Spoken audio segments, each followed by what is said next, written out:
প্রতিবন্ধী কংগ্রেসের কাউন্টিং এজেন্টকে পুলিশি নিগ্রহ, শ্রীরামপুরে উত্তেজনা।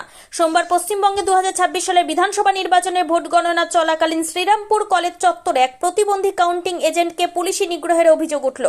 অভিযোগ, ক্রাচ নিয়ে ভোট গণনা কেন্দ্রে ঢুকতে যাওয়ার সময় এক পুলিশ কর্মী ওই এজেন্টকে চড় মারেন। এই ঘটনাকে কেন্দ্র করে শ্রীরামপুর কলেজ সংলগ্ন এলাকায় ব্যাপক উত্তেজনা ছড়িয়ে পড়ে। অভিযোগ উঠেছে, ভোট গণনা প্রক্রিয়ায় অংশ নিতে এদিন সকালে শ্রীরামপুর কলেজে আসছিলেন চাপদানির কংগ্রেসের কাউন্টিং এজেন্ট মোহাম্মদ শাকির। তিনি শারীরিক প্রতিবন্ধী হওয়ায় ক্রাচ ব্যবহার করেন।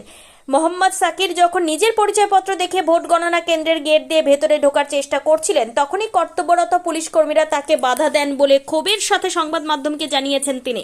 কংগ্রেসের কাউন্টিং এজেন্টে মোহাম্মদ শাকিরের আরও অভিযোগ, বৈধ পরিচয়পত্র থাকা সত্ত্বেও তাকে দীর্ঘক্ষণ আটকে রাখা হয়।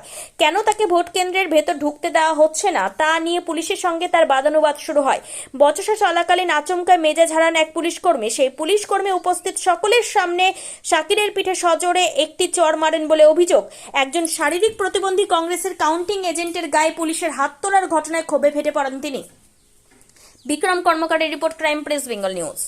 সামনে দাঁড়িয়েছিলাম, চেক করলো, এরকম এরকম পুরো নিচু থেকে উপর হাত লাগিয়ে জিভের মধ্যে একটা হাত লাগিয়েছে জিভে, বলে এটা কি আছে, বললে মাই কার্ড দেখাবো, বলা তো তুমি রং লিছো, মানে আমি রং লিছি না, আপনি জিজ্ঞেস করছে তো আমি বললাম। ফির আবার ওখানে ওদিকে থেকে হাত লাগিয়ে দিল, অফিসারটা মেরেছে আমাকে।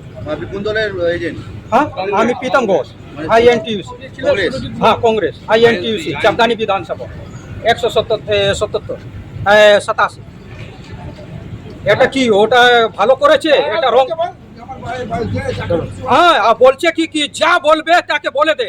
হ্যাঁ, এরকম বলেছে। এটা হ্যাঁ, ধাক্কা দিয়ে দিল। ও তো আমার সবাই এখানে নিয়ে এলো না, তো আমি তো পদে পাস করে দিতাম। আমার নাম আছে শাকির, MD শাকির। আবার ও তো এটি করলো, ফির আবার ওদিকে নিয়ে গেলে। হ্যাঁ।